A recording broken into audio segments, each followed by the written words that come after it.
everybody. It's Allie, and welcome to our Y&R Chat for Sunday, December 19th, 2021. 2 words, Studley Wonder. Billy's alter ego. Studley Wonder. I don't know about you, but I am imagining him in a superhero cape and nothing else. Look up in the sky. It's Studley Wonder coming to save the day. Oh, yes. Billy was taking pictures of Lily after Sally was taking pictures of him. I wonder where he got the idea. Now all we need is for Lily to take some pictures of Sally to complete that cycle.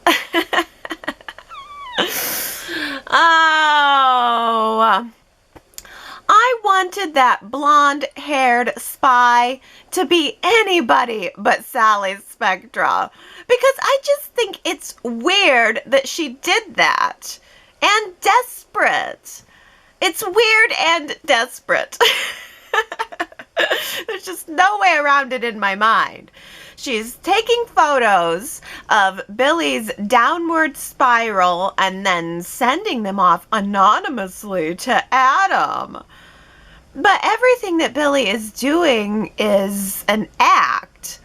Lily took one look at the blonde wig, knew that it was Sally, and so they gave her a show. They showed her what she wanted to see. And next week in the previews, it looks like there's going to be even more of that, because we saw Billy telling Adam that he's going to make him pay, and then we're presuming that Billy's all sloppy drunk, and he turns around and kind of falls over a table. And then Lily rushes toward him, and I have to tell you guys, I swear, I think that Lily kind of accidentally is mouthing a swear word. Watch the preview again or look for it next week. As Billy goes tumbling down to the floor, Lily stands up from her table and she kind of mouths, "Oh, shh."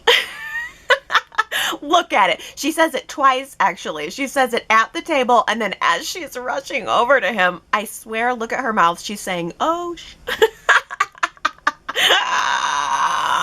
Watch for it. Whoopsie. It's not saying it, it's just mouthing it, and I swear I saw it. Oh, yeah, I'm not real impressed with the Sally Spectra reveal. I tell you what I think would have been a really good twist on the whole secret spy thing would have been if we found out that Billy had been having himself followed and he was secretly sending the footage to Adam himself because he's planning to set Newman Media up with a fake story in the same way that they did to him. Like, yeah, 2 can play at that game. But no, it's just Sally being weird and desperate after I thought she was kind of becoming cool and more relatable. Just feels like a disappointing turn in Sally's character. Because I think that even though I've just about had enough of Chloe yakking at Sally, warning her about Adam, I still think Chloe was right about one thing. Sally is not doing any of this to help save the fashion division at Newman Media, as she claims. No. Sally is doing this to ingratiate herself with Adam. She wants to get in with Adam. And again, I think that's weird and desperate. Like, Sally has been dying to get involved in all of this for weeks now, and Adam told her no. In fact, Adam told her to go back to her day job. Do you know what I would do if my boss told me to go back to my day job? I would go back to my day job, not try to throw myself at his feet further. It's just... And then when Adam flat out asked Sally if she had anything to do with the anonymous video footage he'd been receiving, she played coy about the whole thing. It was just, I feel like she wanted to take the credit. She wanted to get Adam's approval. She wanted to get Adam's attention, but she didn't want to admit it until she was absolutely sure that he would be happy with her over it all. And I guess he is. I mean, I guess this could all just be considered foreplay between Sally and Adam, because there was also this really juicy moment where he said to her, you know, you're putting yourself in a tricky position here. And Sally said, well, that's my favorite kind.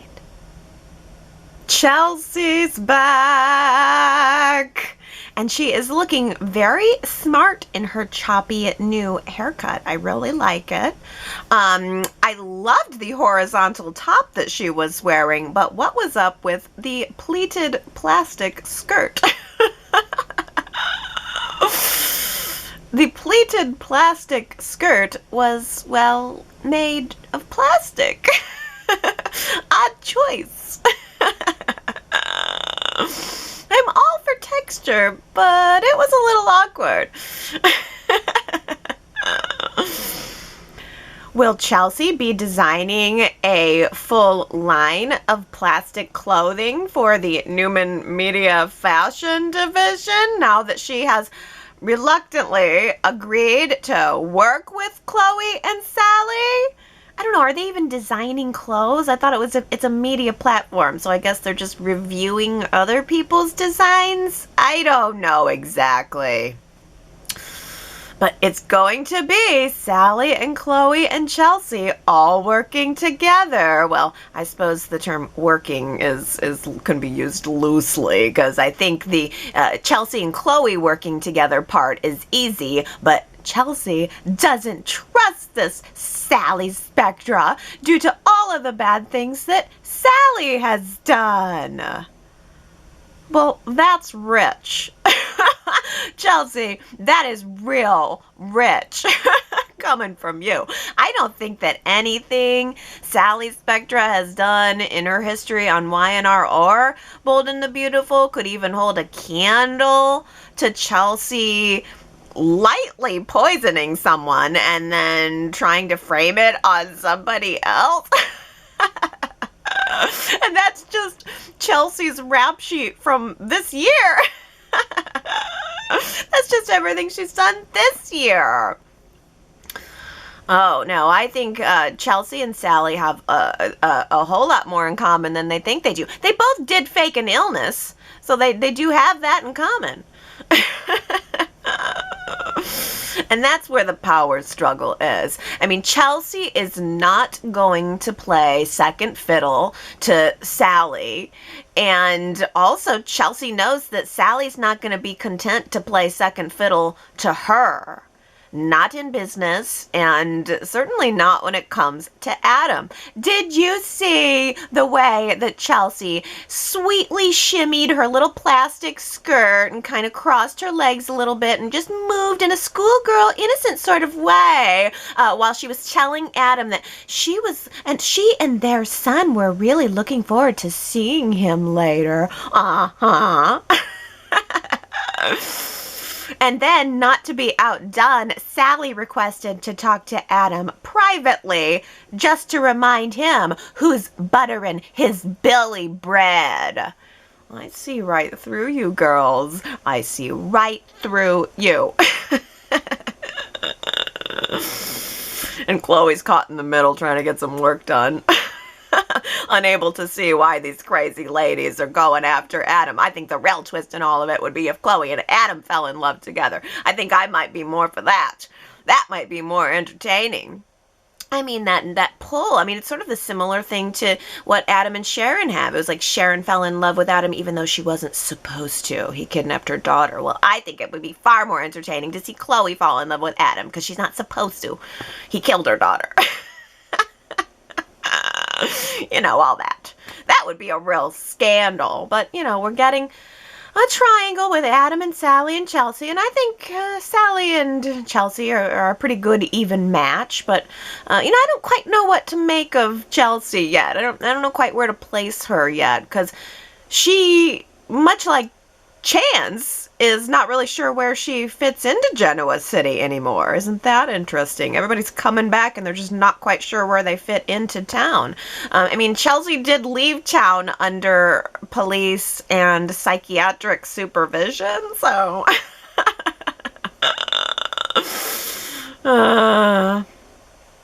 Ray and Sharon were very surprised to see Chelsea walk through the coffee house doors this week, and, they were surprisingly forgiving toward her. All is just water under the bridge. They had an honest conversation, and there seemed to be a whole lot of healing there, which, you can argue day and night whether or not there should be forgiveness between the three of them. What it really means is that it's a reset. It's a reset. When Chelsea left town, that was what the conflict was, but this is Y&R's way of saying that is the conflict no more. By the way, I loved the little juicy tidbit that Chelsea offered us from behind the scenes when Ray took her to be with Anita. She said that Anita was hitting on Ray the whole time. And I just find that idea to be delightful. Can't you just see it? Anita trying to get her greasy paws all over Ray. Chelsea is telling everyone that she is reformed. That is the line that she is selling. Chelsea also went out to the ranch this week where Nikki had clearly been very busy decorating for Christmas. She had stuff crammed everywhere. It was wonderful. And I just thought it was fun to watch Nikki tiptoeing around Chelsea, asking how Chelsea's doing. No, I mean, how are you doing emotionally, dear? Way to get to the heart of it, Nikki. Asking the questions that the viewers want answered.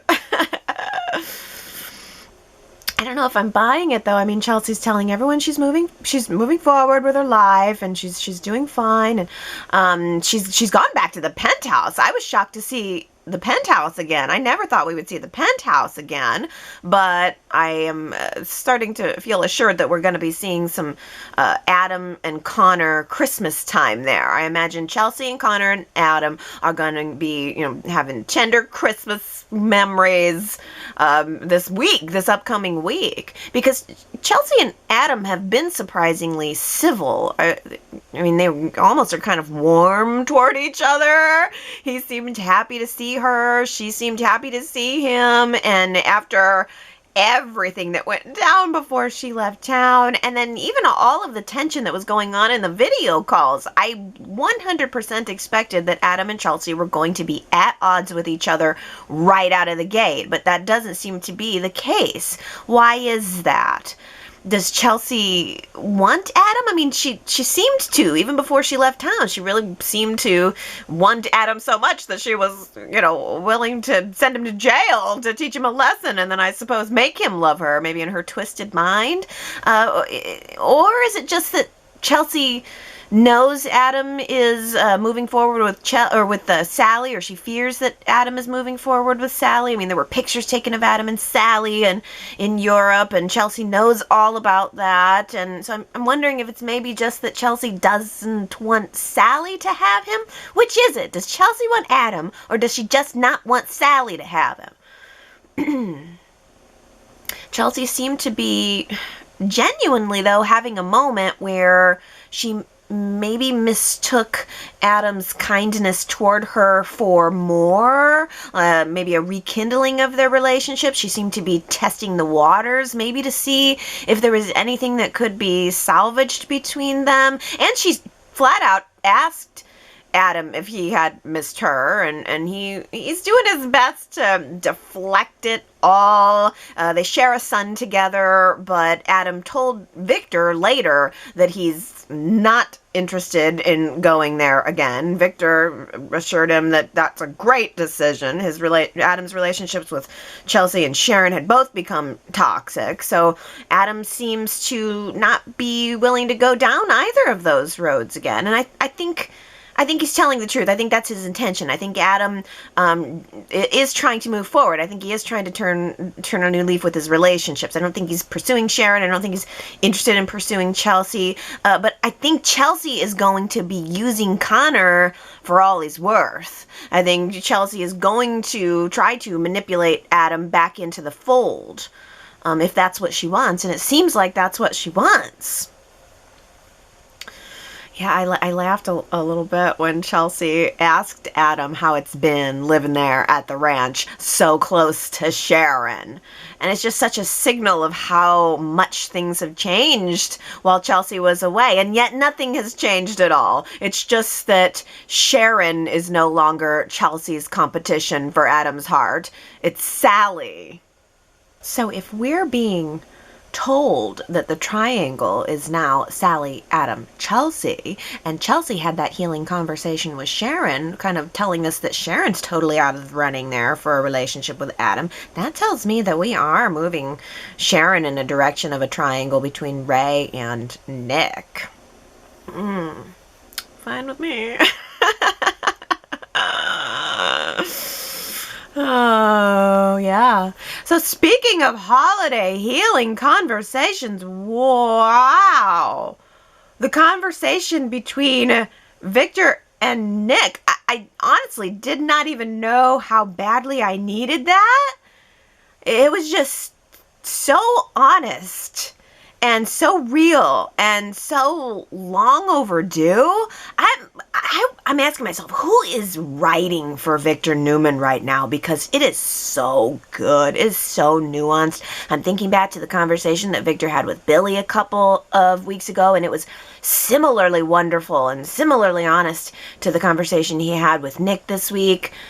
Nick admitted that he is judgmental toward his father. He always has been. There's much evidence of that.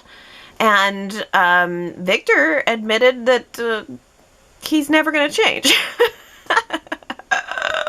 He is who he is. But Victor also admitted that he thinks Nick is a better father than he is. That would just blew my mind. It really did. The fact that they were sitting down and presenting their individual positions made me think, well, yeah, I guess maybe Nick is more like his father than I realized. I always thought Nick is the least like Victor, but, maybe not. Nick casts people out when they don't meet his high standards. And Victor casts people out when they don't do what he wants them to do. And that is a very easy way to end up finding yourself alone, which is exactly where Nick is right now. I mean, Victor's been there, and that's where Nick is right now. He's feeling very alone, but, Victor's getting on in age, and it's good to see him making amends with his children. I want that. I want Victor to still be folded into some action on the show, but I really like that we're digging into the relationships and saying the things that need to be said. Bravo to Nikki. I mean, thank you, Nikki, for locking these two guys in the room together and forcing them to talk it out. Oh, Merry Christmas. I can't help but think, though, that, I don't know, maybe Victor's declaration that Nick is a better father than he was could be a little bit of foreshadowing of what Nick's relationship to Noah will actually be, because Nick is flying pretty high right now that he has received a one-handed hug from his dad. But I think that Nick is going to fly off the handle when he realizes that Noah has gone to work for Adam. Or not. Maybe not. I don't know. Maybe Nick will give Noah the freedom. Maybe it will be a turning point for Nick's character, and he will stop being so judgmental for a week or two, and he will choose to give Noah the freedom to, make his own decisions without the fatherly judgment hanging over him. All this talk of Noah turning to the dark side, as if Noah going to work for Adam is evidence of that, too. I mean, but what is Adam gonna do? Cast a spell on Noah? Adam pulls out a cauldron from his bottom desk drawer, tosses in some Eye of Newt, and turns Noah into an evil schemer. I don't think so. Oh. Noah did, though, make a fake album cover just to mess with Tessa and Mariah. You know what that tells me? That does tell me that this Noah likes to mess with people. Like, he went out of his way to design a weird album cover. He used his precious spare time to design a weird album cover just to make Tessa and Mariah squirm. Uh-huh.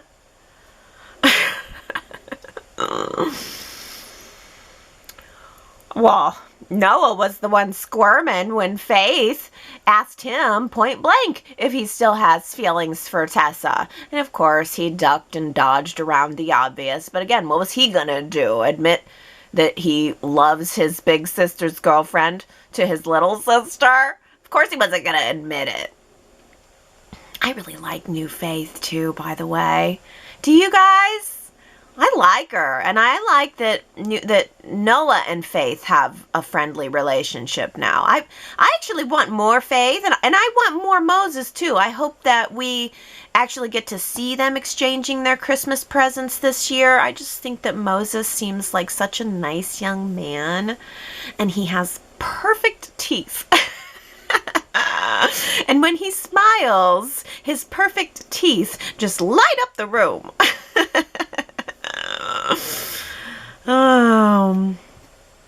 It was really awkward, though, when Moses and Faith joined Mariah, Tessa, and Noah, and the talk turned to what incredible moms Mariah and Tessa would be. And Noah was right there, happy to steer into the conversation, even though he knows that that's a sore spot. Tessa has told him that that's a sore spot. He didn't start the conversation, though. I mean, we can't blame him for that. Moses and Faith brought that up. Noah just kind of played into it. I mean, he sort of pumped them both up as if it weren't an elephant in the room. But Mariah found a way to get out of there real quickly. She found a way to get out of there, and then she ran right to go see Bowie, which is right on brand for Mariah these days. And then Tessa tracked Mariah down to try to soothe things over, which is right on brand for Tessa these days. Tessa tells Mariah that she might not be ready to have a child right now, but that she is open to talking about it. And next week it sounds like they're going to be talking about adoption as a possible route. So they are actually talking about it. And oh my, when Tessa told Mariah that she was willing to talk about it, even though Tessa, said that previously, I mean, Mariah's face just lit up like a Christmas tree. Maybe Johnny and Katie will go to Super Soraz boot camp, and then they will come back just at the same age as Faith and Moses, just within a few months, and then we can get some teen action on the show. I think that sounds like a good idea. Well, I'm shocked. Billy was very quick to accept Victoria's decision to send the kids away to boarding school. And then, though, Billy made a personal phone call to the headmaster of the boarding school to make sure that his kids will be shielded from any potential media stories about the Newmans and the Abbotts. It's almost as if Billy knows that there's a story ready to be published about him. That's why I think it would have been almost better if he would have been secretly having himself photographed and followed and planting that seed for Adam. But either way, we know what Adam's going to do. He's going to publish a story.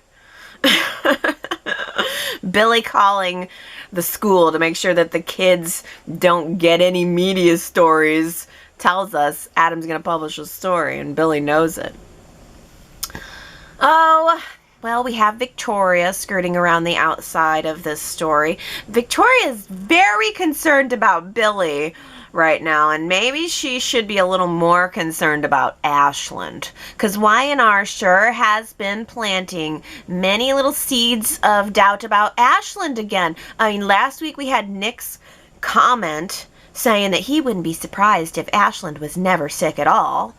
And then this week, we saw Ashland making some super secret phone calls that Victoria is not allowed to know anything about, just like last time when he was arranging blackmail payments to Jesse Gaines. And then he covers it all up by saying, oh, I was just ordering you a Christmas present. I just wonder, though, if those scenes would have had to been filmed during the time that Richard Burgi was in contract negotiations with the show. Like, maybe those scenes were put there as a fail-safe in case the deal fell through, because now that Richard Burgi has signed a year-long contract, we know he's going to stay. I just can't see Y&R turning him into a villain. I think they're going to continue the Ashland and Victoria romance. But if that's the case, if there's not going to be a betrayal between Ashland and Victoria, they are going to have to do something with Ashland. My preference would be that it would have something to do with Newman Enterprises, but I don't know. I guess having a good double date with Nate and Elena is a start. I mean, hey, it's good to see Victoria warming up and being a little friendly, being somewhere other than her office.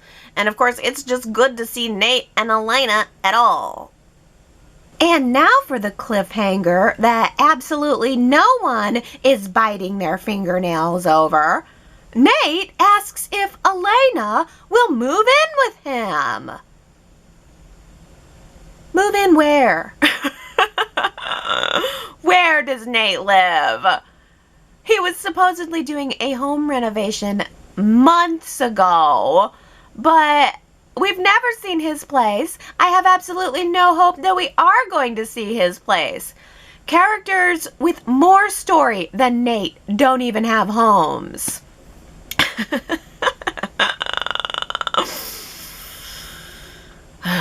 Maybe Nate could just move into that apartment above Crimson Lights with Elena. Although I think that might be a little bit cramped for the director of the Genoa City Memorial Hospital.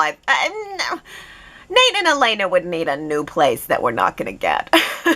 Maybe they could move into Billy and Lily's condo building, or move into the same building as Devon and Amanda. There's options, apartment options for them. There's something a little more upscale. And then Elena can let that cute little Crimson Lights apartment to Noah. I think that'd be great. Noah could have the little studio apartment. Oh, if we see Noah move into that studio apartment upstairs at Crimson Lights, we know darn well what's going to happen there. Sex between him and Tessa. Just as we were asking for last week, Christine stopped by Genoa City to see for herself that Chance was alive and to deliver the big news that all the criminals have been caught. Good news! The world is completely safe. Chance is no longer in any kind of danger. So there you go. A nice, neat, shiny bow on top of the Christmas present. All right. All right. Well, whatever. Christine missed Chance's welcome home party last week, but Chance's real welcome home party happened this week. The one where he and Abby got naked on the Chancellor living room sofa. Right on the sofa. forget the many vast wings of this estate, all of which surely have lush king-sized beds and beautiful bedding. Let's have sofa sex. Sofa sex is the way to go.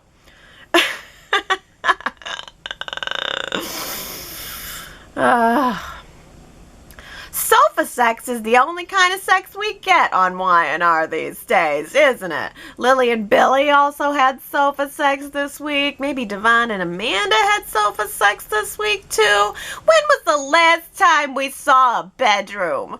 The only bedrooms on this show are at the Grand Phoenix Hotel. Everybody else gets sofa sex. This holiday season, let's all celebrate with some sofa sex. Make sure to have sofa sex right before your guests arrive for Christmas so that they can all then pile on that sofa while opening their gifts.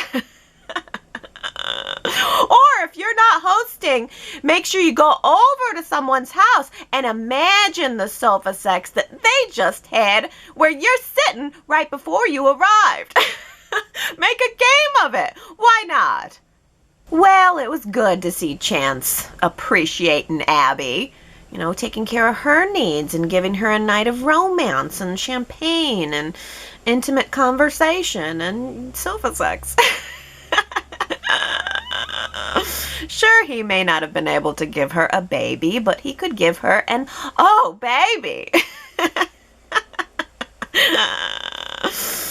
Oh, that was all very nice and good, but then afterwards he turned into introspective Chance again, which honestly is good to see. It would not be realistic to think that Chance would just be able to write off everything that has happened to him in the same way, that it's not realistic that Abby would be able to write off everything she's been through. And Chance admitted that he is still taking some time to adjust, and Abby let him know, of course, that she's there to support him through that.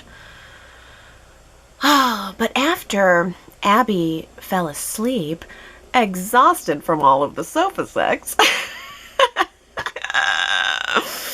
after Abby fell asleep, Chance got up, left, went out for a drink, ran into Devon. Now, I really liked that conversation because I felt that Chance was very innocent in it. I felt that Chance didn't feel the need to guard himself around Devon.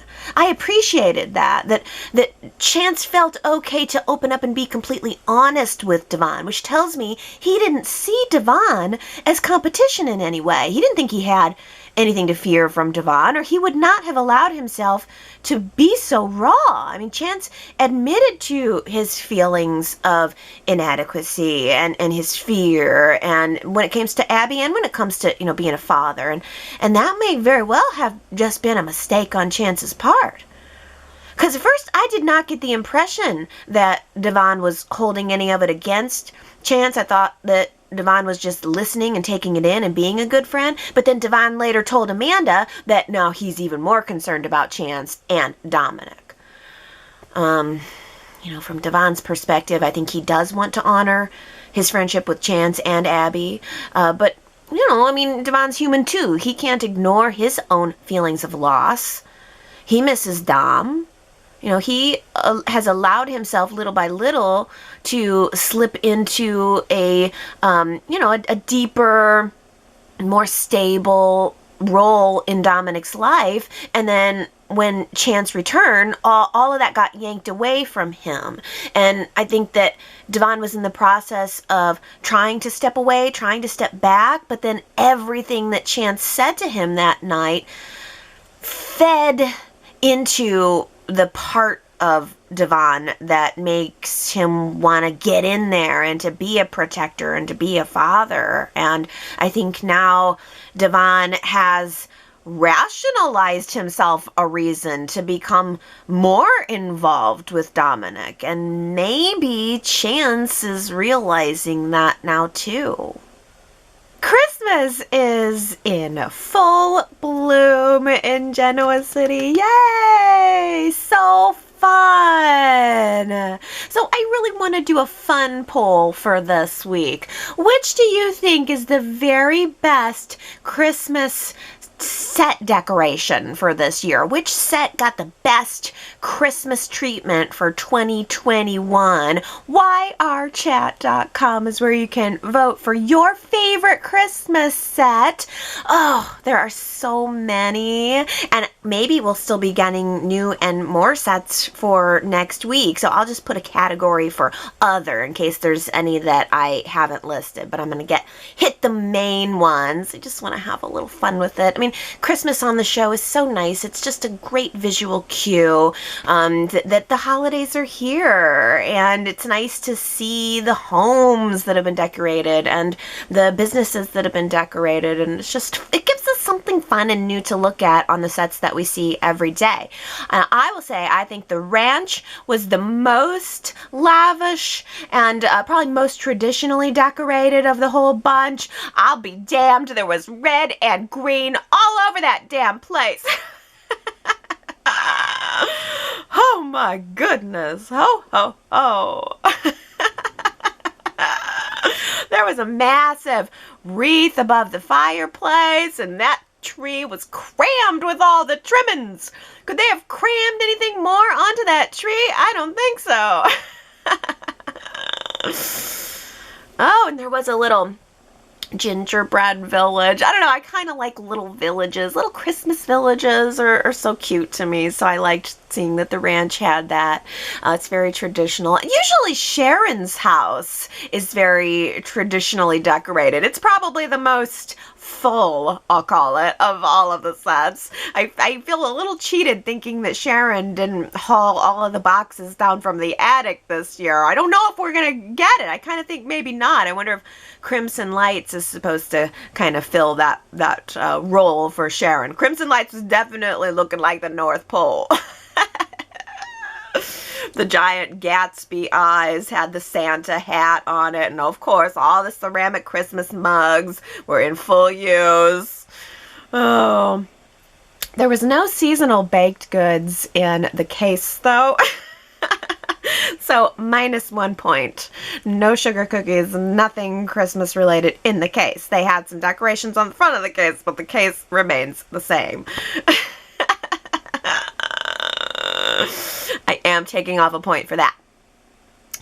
Oh, but for a more modern Christmas, I really love Abby's taste. I love her decorating style. At home at the Chancellor Mansion, we saw the same kind of blue and purple decorations that we had last year. Like the Chancellor Mansion feels very frosty, feels very frozen, and that's a really good contrast to the warm, shimmering lights at Society. It's like the Chancellor Mansion is very cold colors, blue and purple, and then at Society, Abby has all of those like champagne and blush pink colors.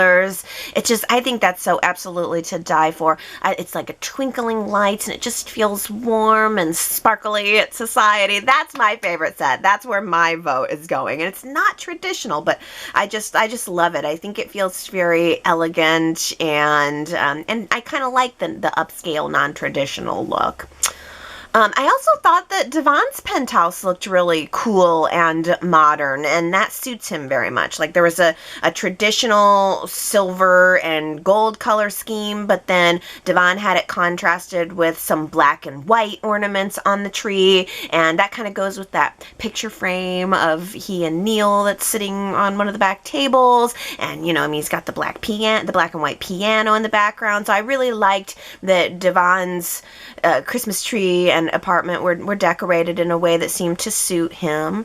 And you know, I really even love Billy and Lily's little small holiday touches. They did not have a tree, but I certainly noticed that they had this beautiful lighted pine cone garland out on their balcony, and they had small little bits of Christmas cheer throughout the apartment. And I'm kind of imagining that the penthouse is going to get decorated next week too, because Connor mentioned that they need to get a tree. So I'm imagining that the penthouse is still to come, and I'm imagining that the Grand Phoenix is still to come. Now, you remember the Grand Phoenix had the green. The Grand Phoenix, I think, has like a white tree with green balls, and then they have like a white feather wreath above the fireplace. It just for the Grand Phoenix, it had to be a feather wreath. So I mean, we see that Y&R reuses each set's decorations, and so we can anticipate seeing them. And I think that's cool too, because in reality, you don't go out and buy your own Christmas decorations every year. You don't buy new every year.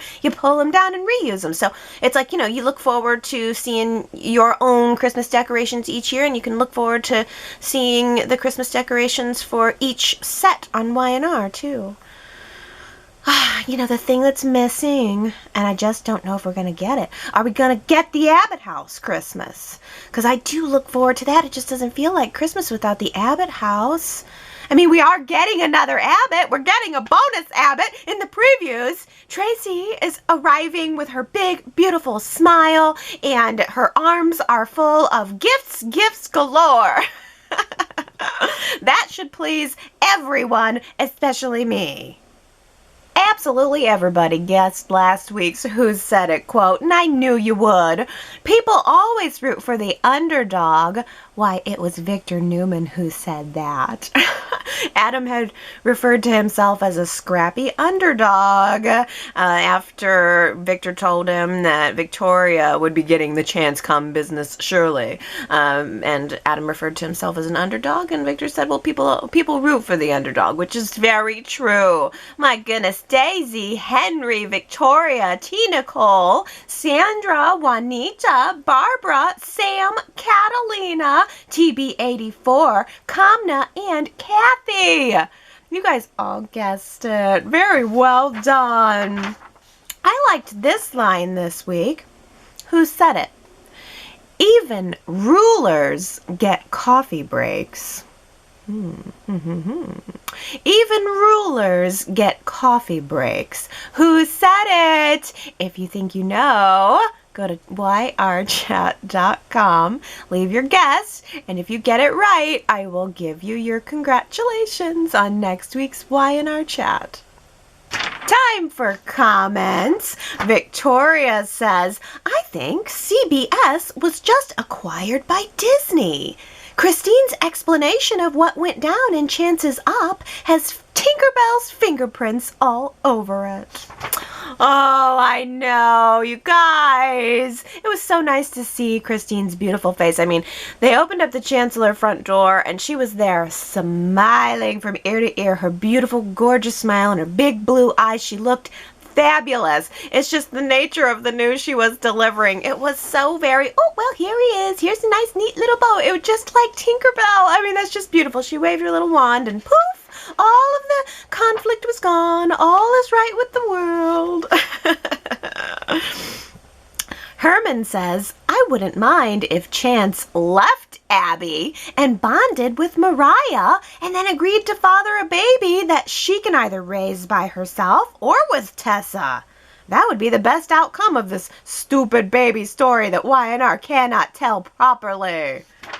They also can't get out of it properly. They didn't start it properly. They didn't tell it properly. They can't get out of it properly. And it just keeps hanging on. But that's so interesting because Chance is, supposedly infertile. But I think it would be an interesting twist if we all thought Chance was infertile and then boom, baby. Maybe a baby for Mariah. That's so interesting. I hadn't thought of that. My goodness, another baby twist. Well, Jamie says, I think we might actually get a creepy Noah storyline. I can totally see him stalking Tessa in the near future.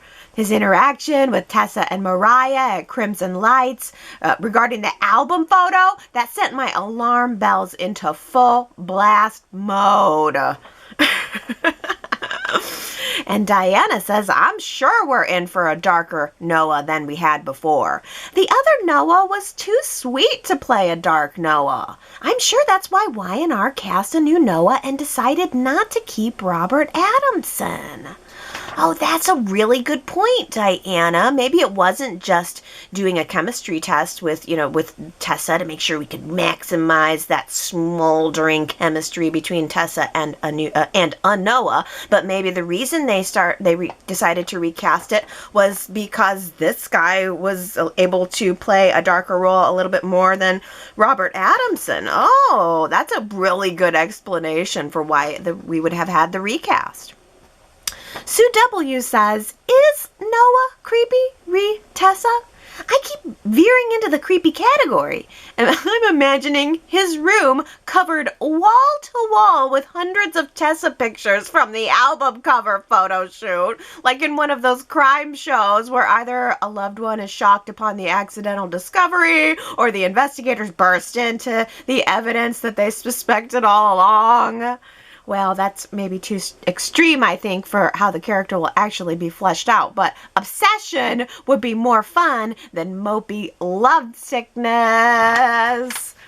Gosh, I don't know why, but I just feel like they're going for mopey lovesickness. I mean, I see the red flags. I'm just not ready to give a slam dunk to Noah is going to become obsessive. I don't know. I'm not sure, but I really like the idea that there could be a scene where Noah has all of the photos of Tessa up on his wall or something. I mean, with a new Noah, they can really just go in any direction they want, right? We'll just have to hang tight and see. Well, let's talk about some Christmas. Michelle says CBS's Y&R fan club Christmas cards were delivered this week. And Billy made the cover in his Tuscan red tux. Ugh.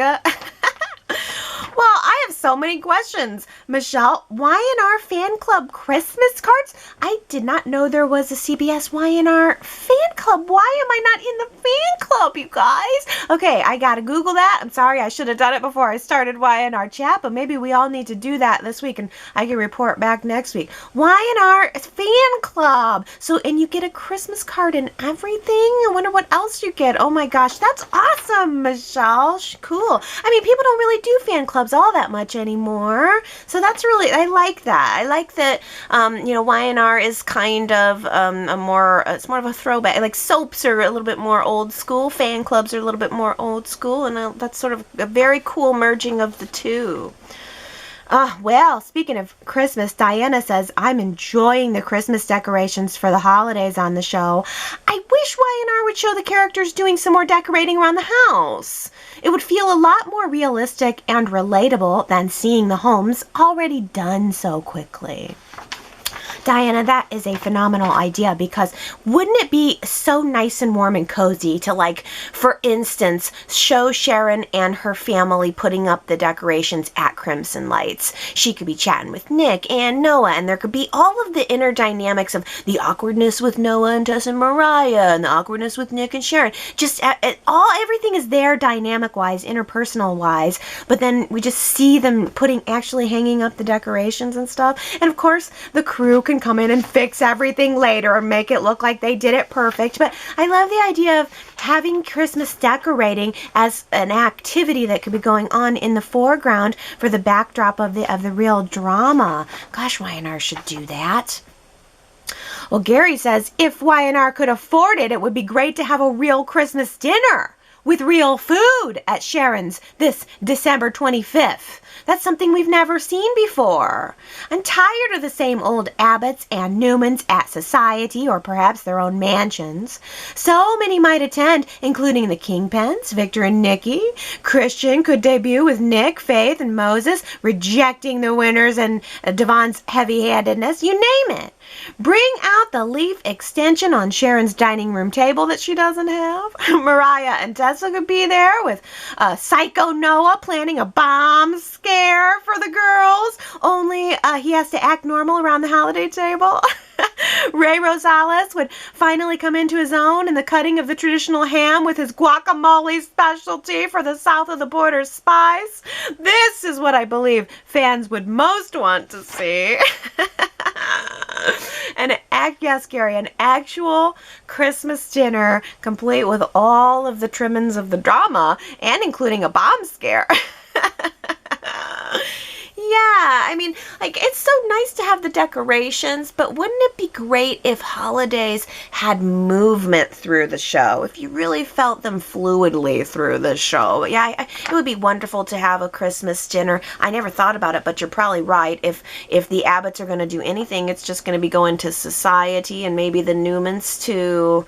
Yeah, that is a little bit disappointing, but, you know, I do know Y&R's operating on their limited budget, so I guess I gotta give them a little bit of leeway there.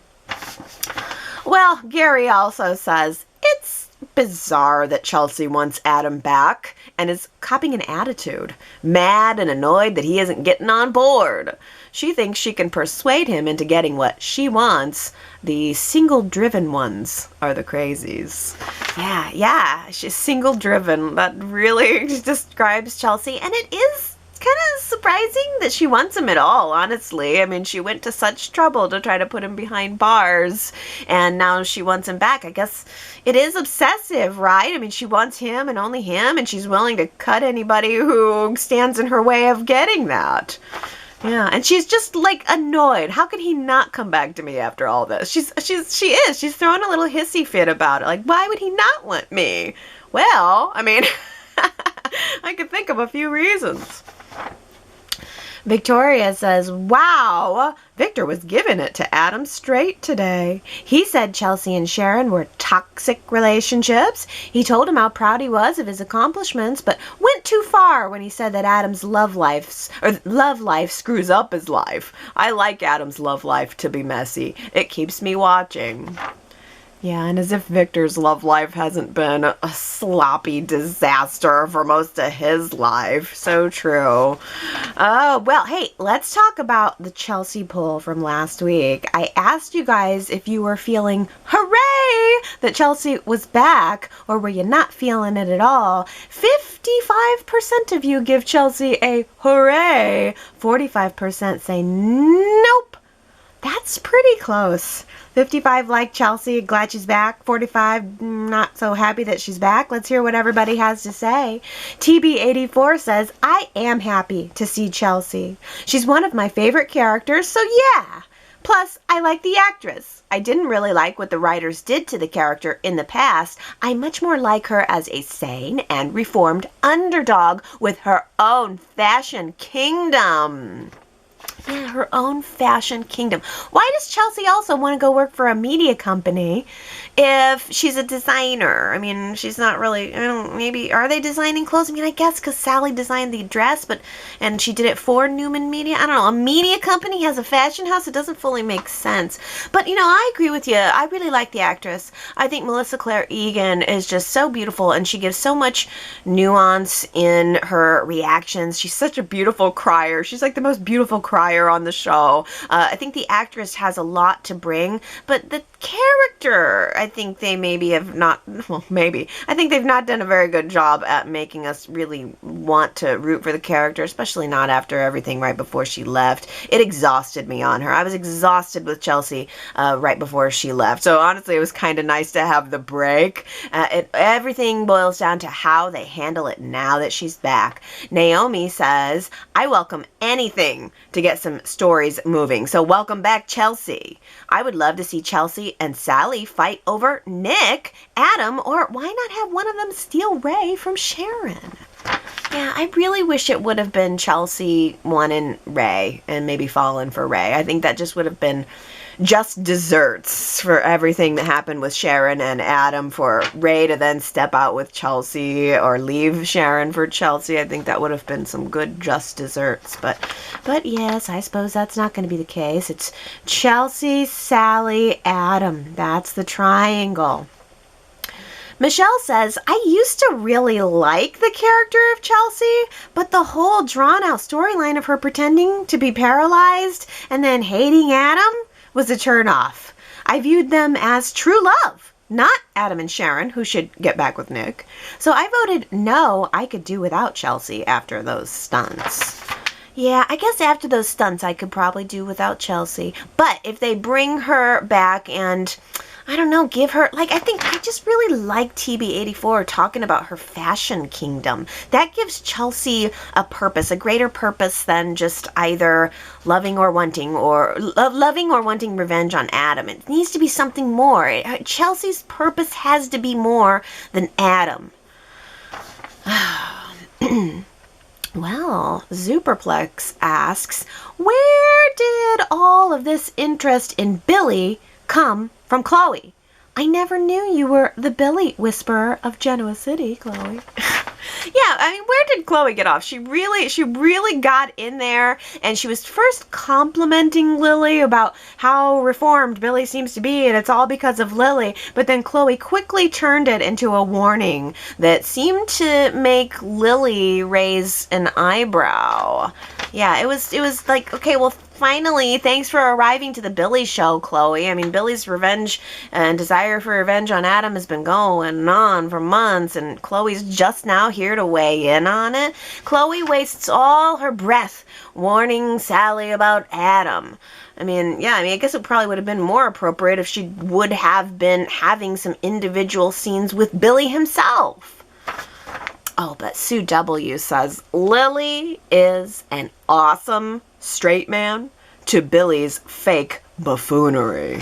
Yeah, I liked the photo shoot. They were really well balanced in that scene because Billy was very over the top and Lily played it a lot more straight. I think Crystal Khalil has some comedic chops in her too. It's not easy to play the straight man. It's much easier to play over the top buffoonery than it is to be the straight man, and that's a real skill too, and I think Crystal Khalil must have it.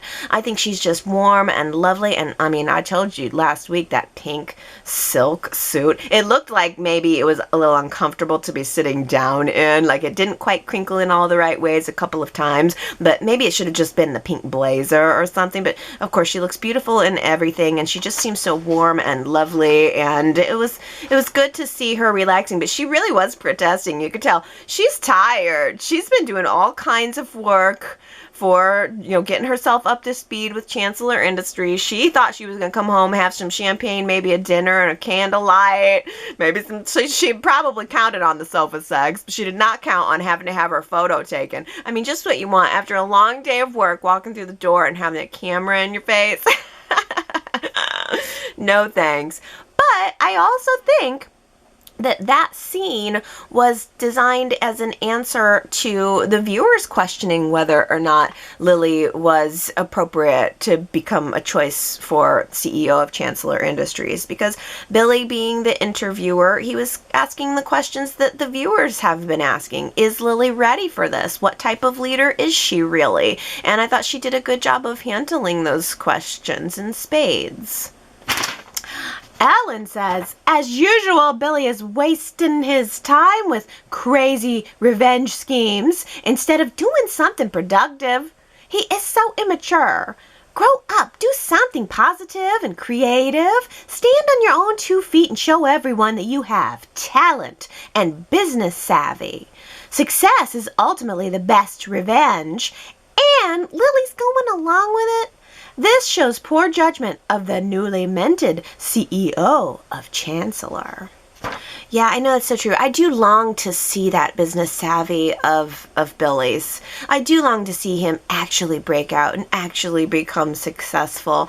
And yeah, I agree. It's really just more revenge on Adam. I mean, it's really just more of the same, and it is kind of surprising that Lily's going along with it. I think Lily really loves him, and I think she's having the best sex right now, and she's feeling so empowered by her new title, and everything's going so well for her. Maybe she's afraid to admit that Billy could be not an asset to her life, because everything feels so good. When it feels good, you want to keep doing it, and you assume that it is good. But I think there do seem to be moments that even though Lily is in on the plan, that Lily is doubtful of the plan, and maybe she's right to be. Superplex says, if you want this plan to succeed, then Jack has to be kept in the dark entirely.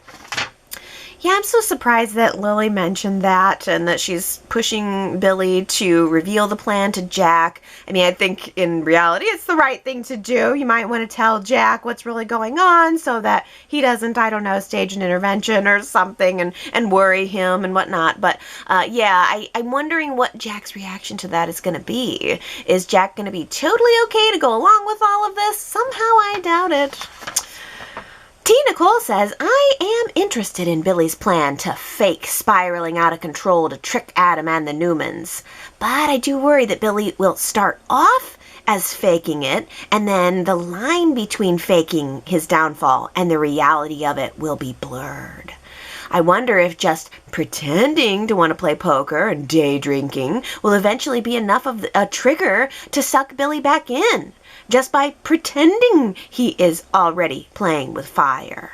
Yeah, just by pretending he's already playing with fire. Oh, that's good, T. Nicole, and I think you're right. I think that encapsulates what Lily's thought process probably is right now. She is probably thinking the same thing, that it's a slippery slope, and she's just hoping she can trust him to not fall down it. Daisy says, I wonder if Billy is going to be visited by Christmas ghosts who will take him down his vendetta path.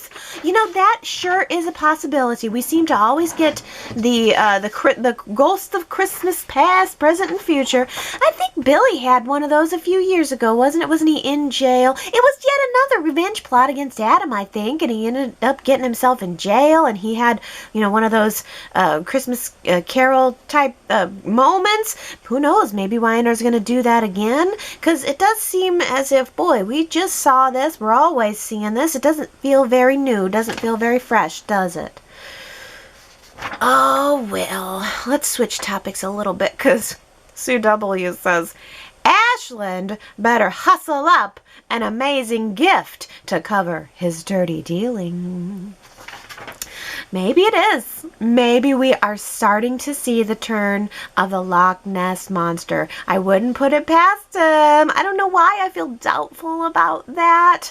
Maybe because we've been promised the Loch Ness Monster so many times and he hasn't yet appeared. So maybe I'm just skeptical about it. But you think that Ashland is doing some dirty dealings and Victoria's just blind to it and he's going to need to do something to hustle it up. Gosh, I just wouldn't be surprised to actually see a lavish Christmas gift from Ashland to Victoria, but that certainly does not mean that he couldn't also still be doing some dirty dealings on the side. Something's got to happen there. Well, Jinxie says, has anyone else noticed that the makeup person is applying a fair amount of blush and bronzer to the men in Genoa City lately? Noah is very rosy, as is Billy. I mean, I'm not saying I don't like it. They look good with the glow up. Glow up, that's such a good word. I've noticed that too, Jinxie, especially with Noah. He is glowing. And, I mean, Jason Thompson, did you guys know he's a former model? I guess he kind of got his fame sort of started to skyrocket when he was in a Gap ad, I guess. So, this was like 98, 99, I think. I guess he was one of a participants in a very famous Gap ad. I didn't really know he was a model. And so I did Google image, I innocently Google image searched him a little bit, and my goodness, it ain't right how good looking he is. It just ain't right. He's almost so pretty that I had to click off. I just can't trust him I can't trust anybody who's too pretty. I gotta see some flaws somewhere. But boy, yeah, he's a good looking guy. I haven't noticed the makeup as much on him, but I have noticed he's wearing that gold chain around his neck. I don't remember him wearing a gold chain before. Suddenly he's gold chain guy. I kept thinking, I mean, he's got all that chest hair, and I keep thinking, ouch, gee, isn't that gold chain getting caught in your chest hair? Oh, what do you think of that look? Bronzer, blush, and a gold chain caught in your chest hair. Oh. Well, I'll tell you who obviously does not need a lick of makeup. T. Nicole says, Elena, you jump at the chance to live with Nate, because if you don't, Imani will, or Allie will. Oh, you better believe it. I will live with Nate for the rest of my life, for 1 year, for 1 day, or for just 1 hour. I'll take it however I can get it. Merry Christmas to me. Oh, it just doesn't seem like Christmas is almost over already. I mean, by the time I see you next, it won't. Christmas will be over. It'll be done. That's so disappointing. I mean, we're only getting 2 weeks of Y&R Christmas decor. That's a little disappointing. They should have gotten these decorations up at least 1 week ago. Oh. It's just not lasting long enough for me. For some reason, I like Christmas a lot this year. I'm going to be hosting. I'll make sure to have sofa sex before I invite everyone over. I'll make sure to have sex on all my dining room tables, all the chairs. Oh, and then it'll just be my little secret, my little notion. Just had sex on that. Enjoy your meal. I just had sex on that. Oh, goodness. Yes, I'm hosting Christmas again. But you know me, I like to buck the tradition, so there'll be no turkey, there'll be no ham. I'm just doing a breakfast. A little earlier in the day, so I'm just going to do scrambled eggs and sausage and potatoes and homemade biscuits, and also homemade cinnamon rolls with homemade icing, orange juice, you know, just a little Christmas, I guess maybe it's more of a brunch, some fruit, you know. I feel like, you know, I mean, everybody gets their Christmas ham later at night, and my things earlier in the day. So I'm excited about that. You know, I say just breakfast, but like timing breakfast is everything. So hopefully I can pull it all together. But really, I just want an excuse for the cinnamon rolls. Big, plump, juicy, homemade cinnamon rolls. Stuffed with butter. Stuffed with cinnamon. Yeah. With a big fatty glaze on top. Sugary fatty glaze on top. Yum. 'Tis the season to eat yourself silly. Oh, but I'm also so excited to see my daughter open her presents. I got her a doll house this year, and I'm gonna set it up on Christmas Eve so that when she wakes up in the morning, she's gonna see the doll house for her dolls that she's very into. So I'm excited about that. I think Christmas is gonna be good. I'm just so sad that it's almost over already.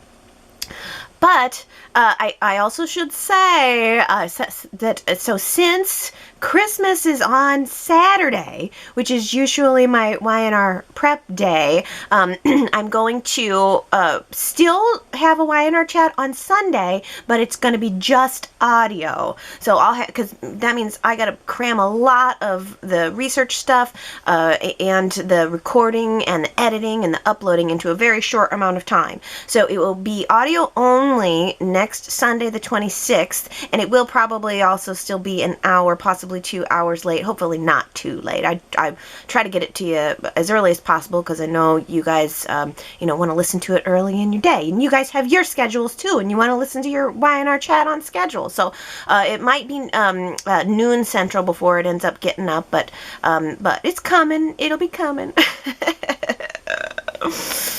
Oh, how can that be it? How can that be all of it? Oh my goodness. Well, I sure hope that you all have a very Merry Christmas and that you get a chance to eat and drink and open presents and be merry. And just know that I will be thinking of you guys on Christmas Day. And maybe you could give a little thought to me too. And we'll just send out some reciprocal love for the holidays.